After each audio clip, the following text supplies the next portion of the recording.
Worried about someone snooping through your emails?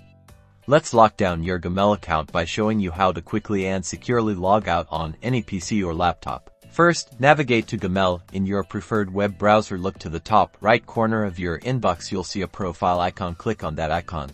A drop-down menu will appear, displaying your account information. Right at the bottom of that menu, you'll find the Sign Out button. Simply click Sign Out. That's it.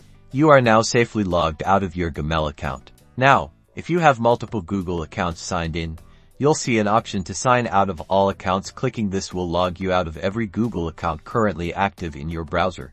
You'll be redirected to the Gmail sign-in page, confirming that you've successfully logged out.